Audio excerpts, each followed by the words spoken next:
Okay. Katrina McCarter, welcome to the Marketing Study Lab podcast. Oh, thank you very much, Peter. It's great to finally get to meet you. I know, finally. We had a bit of issues with the old Zoom there, so let's ignore all that and crack on, because I'm really keen to get into this one today, because I think it'll be a fantastic chat. But you're not getting away without a random opener, because I always like to start with a bit of a strange opener. So my random opener for you, Katrina, is, what is your favourite card game? That is so easy to answer. We Okay. are the biggest, I think it's pronounced Uno fans. Yep. Yep. So I've got 3 now teenage children, but we have been playing it since they were little, and we get very passionate about our Uno rounds. And we've even been known to invite my eldest daughter's boyfriend's family around to have a bit of a battle. Have an Uno battle. I like that. Friendly family fun. Right. Okay. Yep. Excellent. So let's get into a bit more serious conversation and tell us what your story is to bring you to this point in your career and what you're up to right now. Yeah, sure. Great question. Well, I am the founder and CEO of a marketing and consultancy business called Marketing to Mums. So I'm a marketing strategist, I'm an author, a speaker, and a business advisor. And I really specialize in working with businesses to help them attract more mothers and their families to their business. And I got into this after 20 years in sales and marketing. I came through the grocery industry and used to look after Mars. Familiar brand with you in the UK. I used to be with Hmm. Mars Pet Care, looking after Pedigree and Whiskers and doing big deals with our big supermarket giants. And after I had my first child, I actually decided to take a career break. And in 2011, I actually launched my first business, which was a shopping website for mums. And I grew that to a community of 150,000 mums before selling it in 2016. And Wow. when I had that business, I was effectively a publishing site. So advertisers would come to me and say, Katrina, we would love you to promote this particular sale we've got. To my community of mums. And what I noticed very quickly was that mums were so unhappy with the way they were being communicated with. And at the same time, I was seeing that brands really, didn't matter how big they were, they really didn't know how to communicate with mothers nor how to convert them to a sale. And that was my superpower. And Hmm. so I really spotted that there was a gap in the market. And I actually sold my shopping business, my shopping website, and I went all in launching my consultancy. And now I undertake a lot of research. So I do normally about 3 research projects a year. I'm working with businesses from funded startups right through to corporates and across really diverse industries, from automotive, healthcare, children's services, you name it, baby products. And I'm sharing that research all across the world. So I speak regularly in America each year, sadly not this year, but also I've had the opportunity to speak in Europe as well. Oh, amazing. That's such a fantastic story. And I love the fact that you're all research based and you've got a niche. It's just like, it's marketing heaven, really, isn't it? Yeah, Let's be fair. I'm very much a data-driven marketer, and I'm very much a niche marketer as well. So I spend the majority of my time when I'm working with a client in clearly identifying what's the most profitable segment of the mum market for that brand Hmm. and helping them build a strategy to attract more of those kind of mums to their brand. Excellent. Fantastic. So speaking of data and stats and all that, and I'll hold my hands up and say, this isn't a stat that I've got. I'm pretty sure I found it from yourself. So you'll know this anyway. And it goes off the back of what you were just saying then when we were talking about your backstory, and that's that around 63% of mums believe brands and advertisers don't actually understand them. So that's more than 50%. And that's a little bit crazy when you think about it's a specific market that you can actually see. It's not one of these where it's more psychographic based. They are mums at the end of the day. They have children, so you can see that.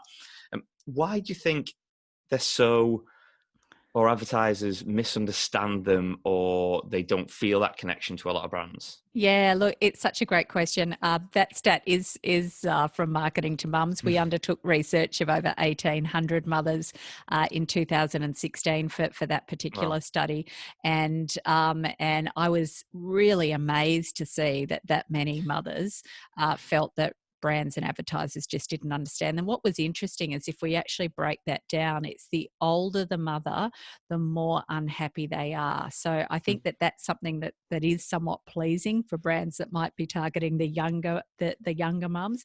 Certainly, Gen X is the most unhappy mother out segment of the mum market out there. In terms of why it is so, I just think that mums are the most misunderstood, misrepresented, and undervalued consumer group in the market, hands down, without question. Yet they are so incredibly influential and powerful as shoppers. So worldwide, we know that they're responsible for 80% of consumer spending. Another really interesting stat around mums is that when a woman becomes a mum, there's research showing that they are 8 times more likely to be talking about brands.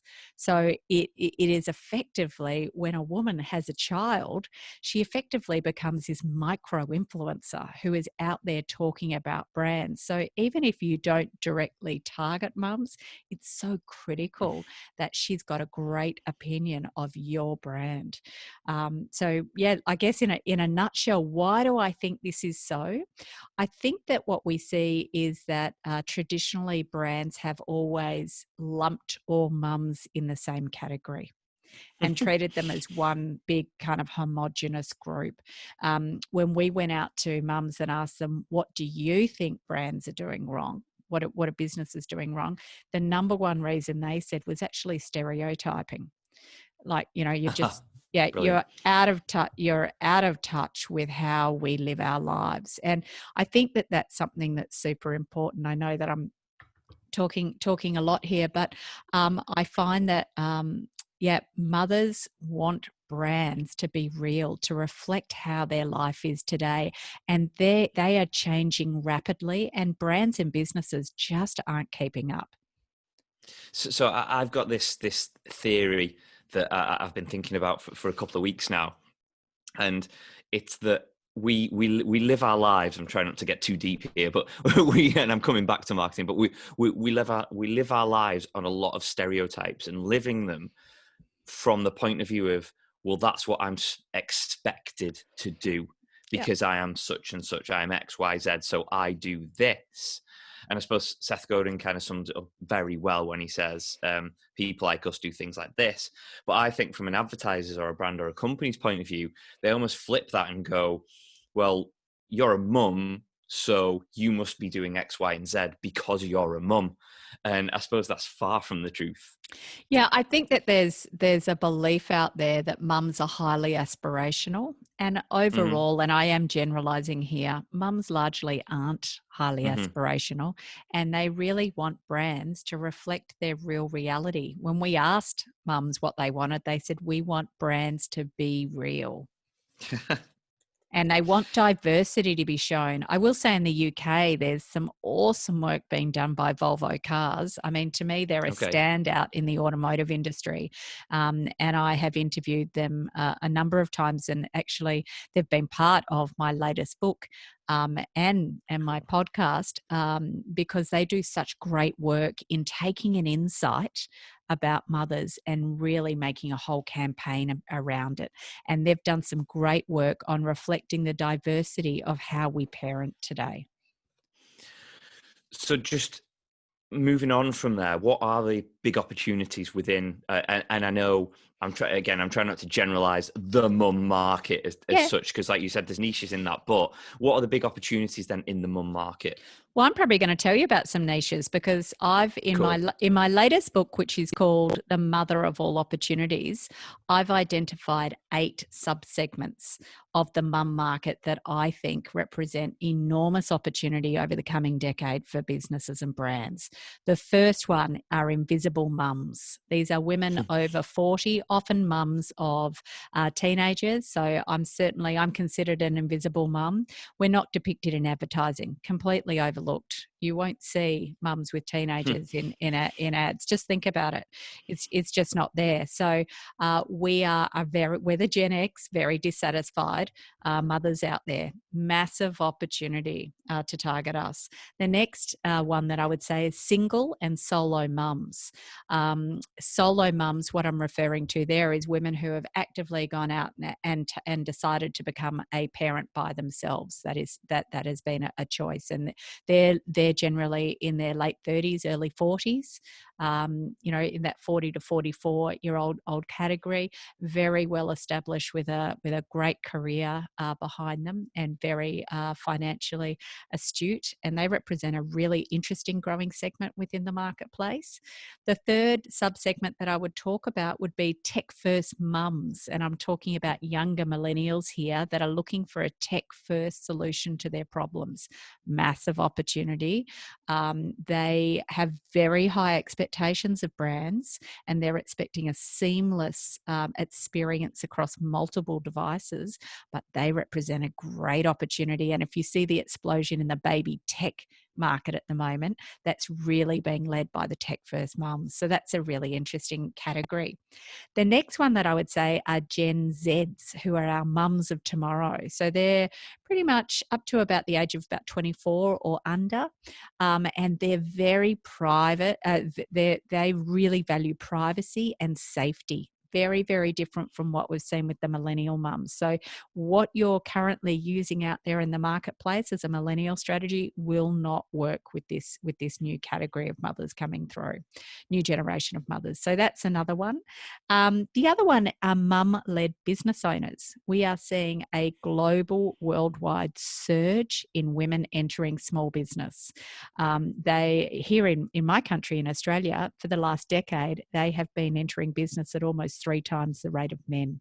Now, these are traditionally women that are looking for more meaningful work and more flexible work after the birth of a child. Their research is showing us that they're actually entering industries that are not their corporate background. So they are tapping into expertise. They're very willing to engage experts in marketing, in finance, in accounting, legal, etc. So there's a great opportunity there for B2B brands. The next one I would say is migrant mothers. Massive opportunity. Certainly here in Australia, it's Chinese and Indian mothers that represent an enormous opportunity to work with and tailor campaigns specifically to them. And then I would say pregnant women and first-time mums I would put together in the same category. This has always been a great, very lucrative segment of the mum market. That continues, I would say. And lastly is the 8th segment that I'd be talking about is grandmas. And people say to me, what do you mean? And what we're seeing is that childcare expenses are becoming so high across the world, and we're seeing living expenses becoming so high as well. Is that in a typical household, mum and dad or both couples are working, and that means that they need to rely on grandma predominantly to assist with childcare activities. And so grandma is getting involved in some of the day-to-day purchase decisions that she previously would not. And so we're having a more complicated and complex path to purchase decision-making process now that's going on. So that's why I'm always talking to my clients about, have you developed your grandma strategy? I love that. I love that. That's so interesting. All those different variables and everything. It's just, there's certain niches in different markets, but if you think about the mums market, it must be quite difficult if you're not in that industry to quantify and separate into those niches. Yeah. And that's put perfectly and so very well explained. So I'm not expecting you to go into masses of detail here, particularly within each niche, but Yeah.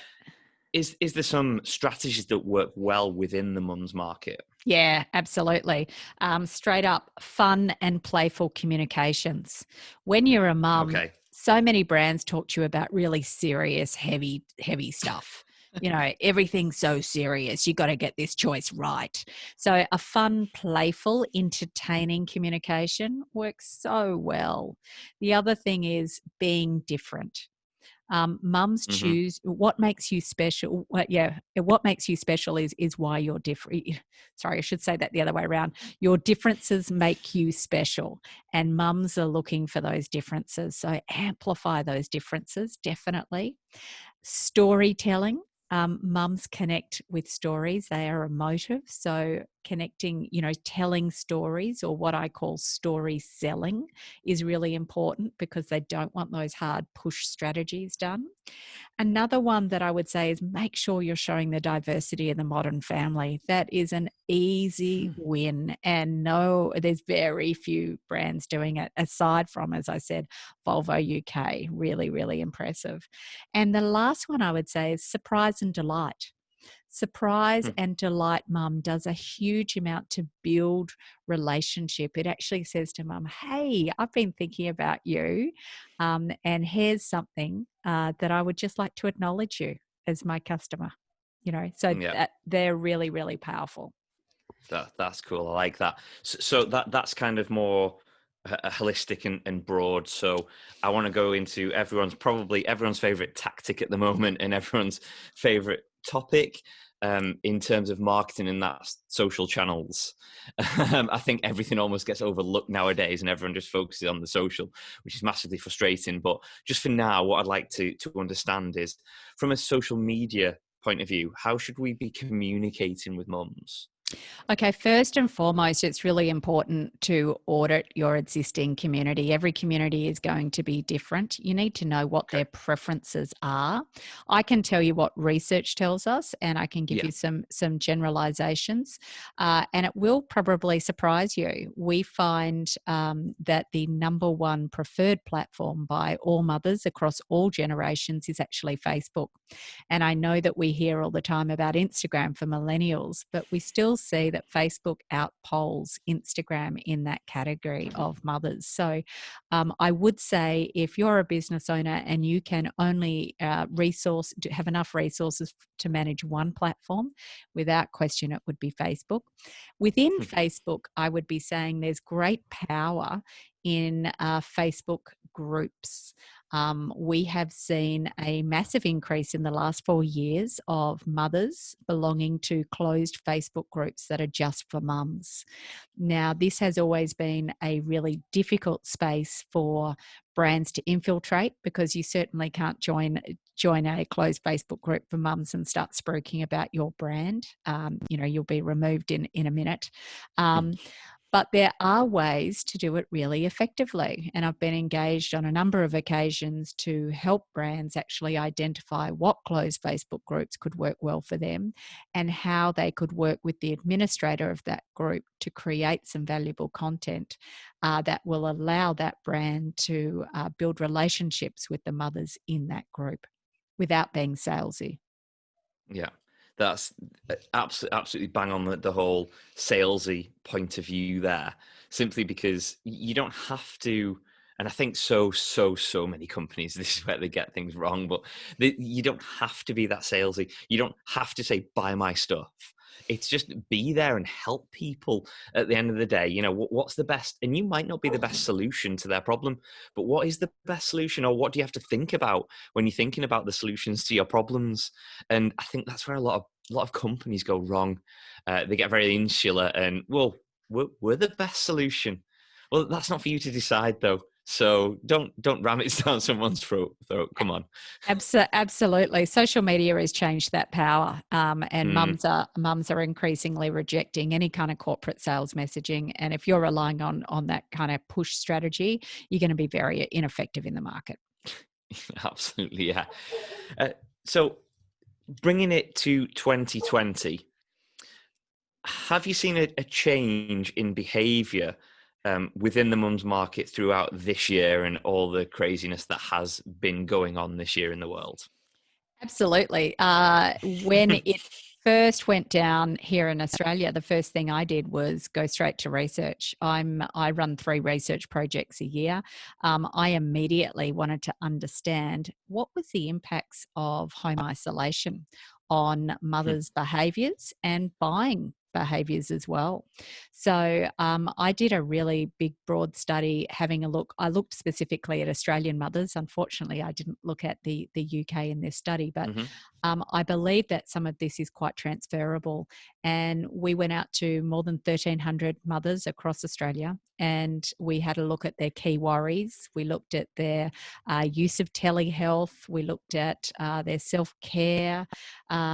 We looked at how they were coping with homeschooling or remote learning, as it's referred to, and the best and worst aspects of home isolation.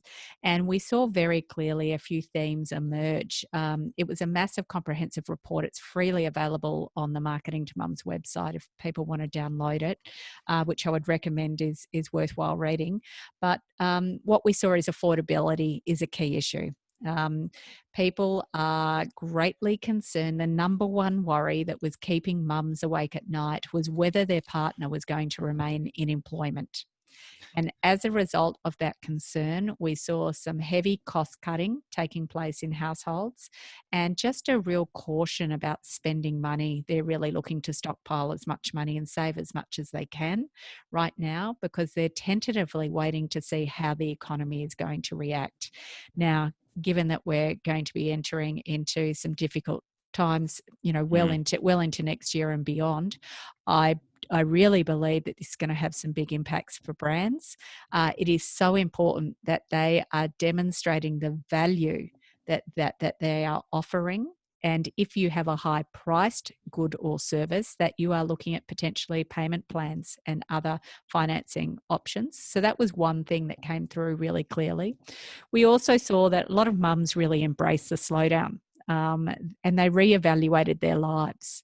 They really had a look at what was working, what wasn't, and they were making significant changes. We are expecting with work from home arrangements here in Australia, that many families with young children are actually going to now start considering moves to outer suburbs or regional or even rural areas because they have new terms of work arrangements with their employers, and that is allowing them to now have a look at a different segment of places that they could live. And we do expect that some people will be making lifestyle choices because there was a strong urge to return to a more simpler way of life and being less busy. Sure. That was really strong. And I guess the other element was, which was really pleasing to me, is that mums are known for putting everyone else's needs first. The pandemic has changed that. And we saw 75% of mums were actively engaged in self-care during their home isolation. And the key thing they said was that they are never going to take their health for granted again. And this opens up significant opportunities in the health and wellness space for many brands moving forward. The final thing that I would mention is that we saw a really big acceleration of a trend that's been around for a number of years, which is around sustainability and minimalism. Brands need to be increasingly aware just how progressed this is and how much that mothers are looking at the sustainability of the brands that they're working with or engaging with.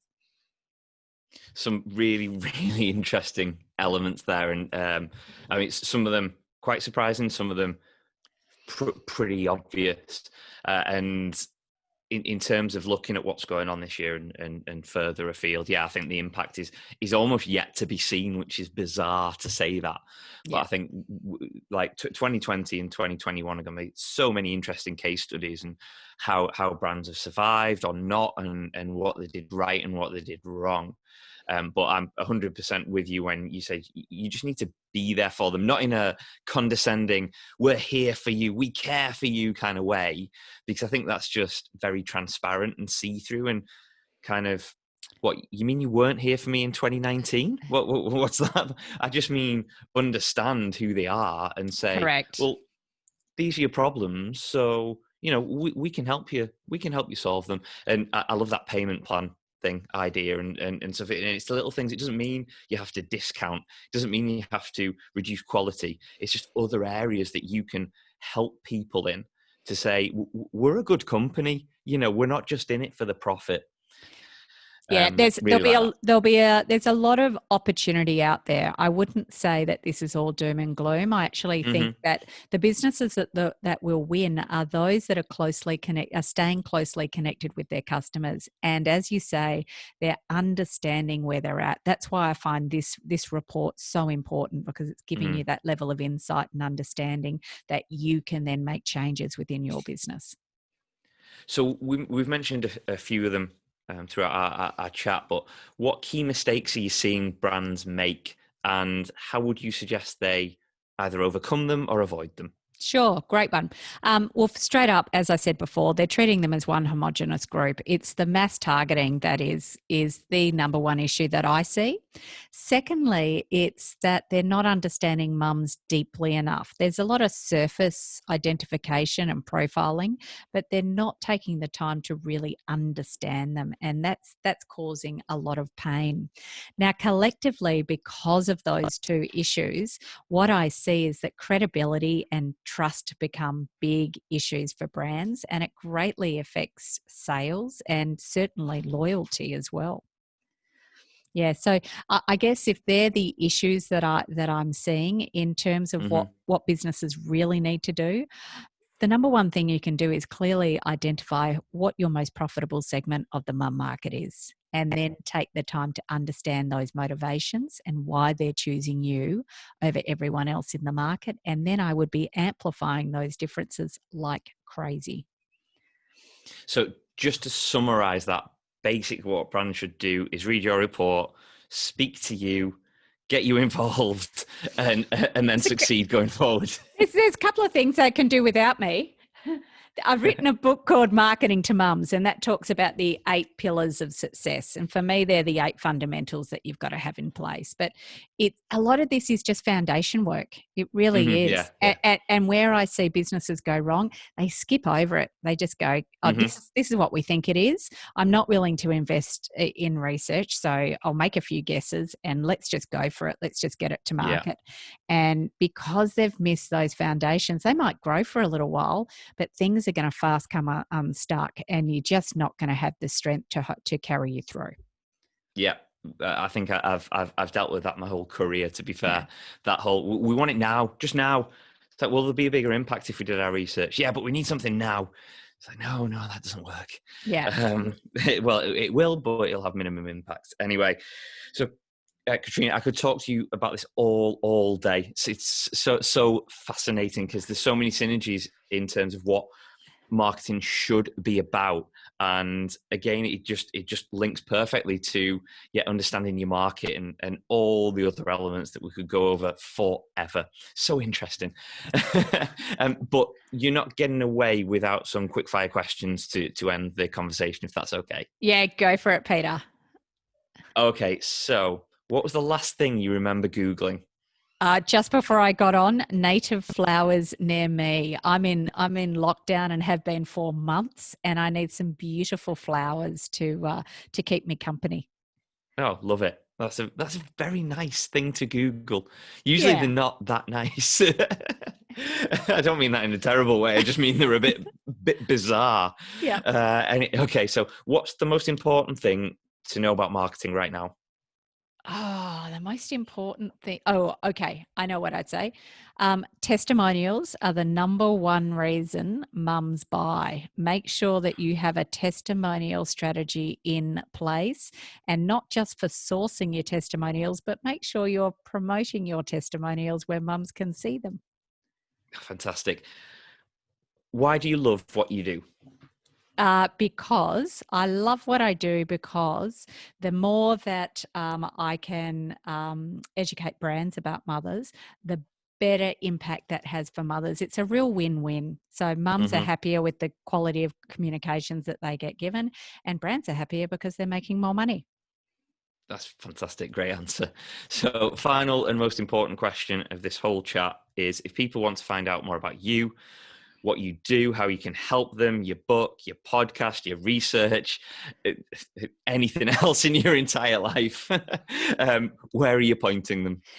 Okay, best place to find me over at LinkedIn at Katrina McCarter, or otherwise I would recommend going at marketingtomums.com.au. That's where you can freely download that report, and you can also get hold of my books and my podcast. Katrina McCarter, thank you so much for joining me. Like I said, I could talk to you about this all day, but we've both got busy lives, so unfortunately I can't, and that'd be massively unfair on you. So thank you so much for your time. I really appreciate it, Peter. Thanks very much.